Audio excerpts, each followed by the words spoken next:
दोस्तों, इस समय पश्चिम बंगाल की राजनीति में एक बड़ा विवाद खड़ा हो गया है और ये विवाद किसी साधारण मुद्दे को लेकर नहीं बल्कि देश के सर्वोच्च संवैधानिक पद राष्ट्रपति के प्रोटोकॉल को लेकर खड़ा हुआ है। दार्जिलिंग में राष्ट्रपति द्रौपदी मुर्मू के दौरे के बाद अब मामला केवल राजनीतिक बयानबाजी तक सीमित नहीं रहा बल्कि इस पर केंद्र सरकार की ओर से बाकायदा कानूनी और प्रशासनिक प्रक्रिया शुरू हो चुकी है।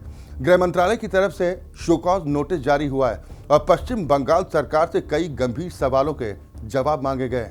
इसलिए अब यह सिर्फ राजनीतिक विवाद नहीं बल्कि प्रशासनिक जिम्मेदारी और संवैधानिक प्रोटोकॉल का मुद्दा भी बन चुका है। दरअसल सवाल यह है कि जब देश की राष्ट्रपति किसी राज्य के दौरे पर जाती हैं तो उस राज्य की सरकार की क्या जिम्मेदारी बनती है। क्या मुख्यमंत्री, मुख्य सचिव और डीजीपी जैसे वरिष्ठ अधिकारी वहां मौजूद होना जरूरी होता है या नहीं, और अगर वो मौजूद नहीं थे तो उसके पीछे कारण क्या था। यही पूरा विवाद अब केंद्र और राज्य सरकार के बीच टकराव का कारण बन चुका है। सबसे पहले समझिए कि राष्ट्रपति का कार्यक्रम अचानक तय नहीं होता। राष्ट्रपति का कोई भी दौरा महीनों पहले से तय होता है। कई बार तो 6 महीने से लेकर 1 साल पहले तक कार्यक्रम की योजना बनती है। दार्जिलिंग में जो कार्यक्रम हुआ वो संथाली लेखक संघ का कार्यक्रम था और ये कोई पहला कार्यक्रम नहीं था बल्कि उसका 9वां संस्करण था।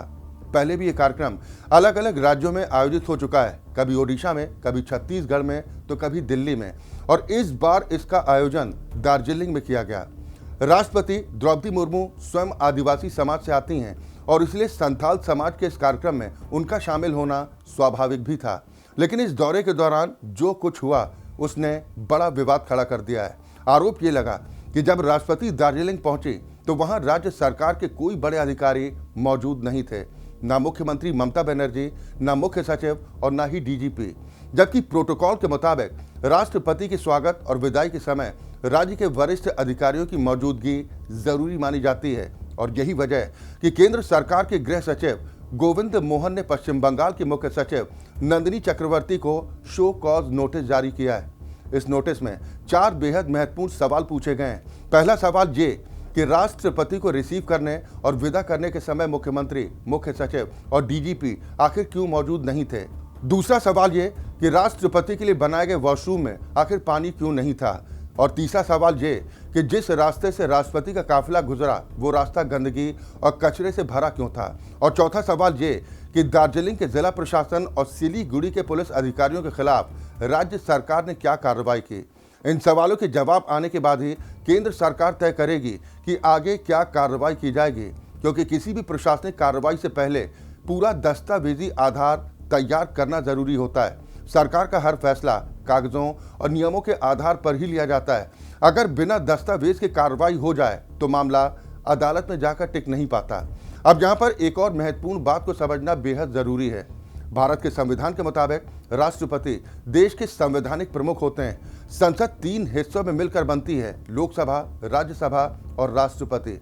यानी राष्ट्रपति केवल एक औपचारिक पद नहीं है बल्कि संविधान का एक केंद्रीय स्तंभ है। राष्ट्रपति सेना के सर्वोच्च कमांडर होते हैं। उनके नाम से ही देश में नियुक्तियां और सरकारी आदेश जारी होते हैं। इसलिए जब राष्ट्रपति किसी राज्य के दौरे पर जाते हैं तो वो केवल एक व्यक्ति का दौरा नहीं होता बल्कि पूरे संविधान की गरिमा से जुड़ा हुआ दौरा होता है। और इसी कारण गृह मंत्रालय की एक विस्तृत प्रोटोकॉल हैंडबुक होती है जिसमें साफ साफ लिखा होता है कि राष्ट्रपति, प्रधानमंत्री और अन्य वीवीआईपी के दौरे के समय क्या क्या व्यवस्थाएं करनी होती हैं, और इन व्यवस्थाओं को लागू करने की जिम्मेदारी राज्य सरकार और उसके प्रशासन की होती है। यही वजह है कि जब ये खबर सामने आई कि राष्ट्रपति के दौरे के दौरान राज्य के शीर्ष अधिकारी मौजूद नहीं थे और व्यवस्थाओं में भी कमी थी तो ये मामला तुरंत केंद्र सरकार के संज्ञान में आया। अब प्रशासनिक स्तर पर इसकी जांच शुरू हो चुकी है। राजनीतिक स्तर पर भी बयानबाजी तेज हो चुकी है। पश्चिम बंगाल की मुख्यमंत्री ममता बनर्जी ने आरोप लगाया ये दौरा राजनीतिक था और चुनावी माहौल में किया गया। वहीं दूसरी ओर बीजेपी और केंद्र सरकार का कहना है कि राष्ट्रपति का दौरा पूरी तरह आधिकारिक और सांस्कृतिक कार्यक्रम से जुड़ा हुआ था। दरअसल भारत में राष्ट्रपति का पद राजनीति से ऊपर माना जाता है। जब कोई व्यक्ति राष्ट्रपति बन जाता है तो वो किसी पार्टी का प्रतिनिधि नहीं बल्कि पूरे देश का प्रतिनिधि बन जाता है। इसलिए राष्ट्रपति के कार्यक्रमों को राजनीतिक चश्मे से देखना कई बार विवाद का कारण बन जाता है। अब सबसे बड़ा सवाल यह है कि आगे क्या होगा। अगर राज्य सरकार की ओर से दिए गए जवाब संतोषजनक नहीं पाए जाते तो केंद्र सरकार प्रशासनिक कार्रवाई कर सकती है, खासकर मुख्य सचिव और अन्य अधिकारियों के खिलाफ, क्योंकि आईएएस और आईपीएस अधिकारी अंततः अखिल भारतीय सेवाओं का हिस्सा होते हैं और उनका कैडर केंद्र सरकार के अधीन भी आता है। इससे पहले भी पश्चिम बंगाल में ऐसा विवाद हो चुका है जब प्रधानमंत्री नरेंद्र मोदी के दौरे के दौरान तत्कालीन मुख्य सचिव अलापन बंदोपाध्याय एक बैठक में शामिल नहीं हुए थे। उस समय केंद्र सरकार ने उन्हें दिल्ली वापस बुलाने का आदेश दिया था और बाद में उन्होंने अपना इस्तीफा दे दिया।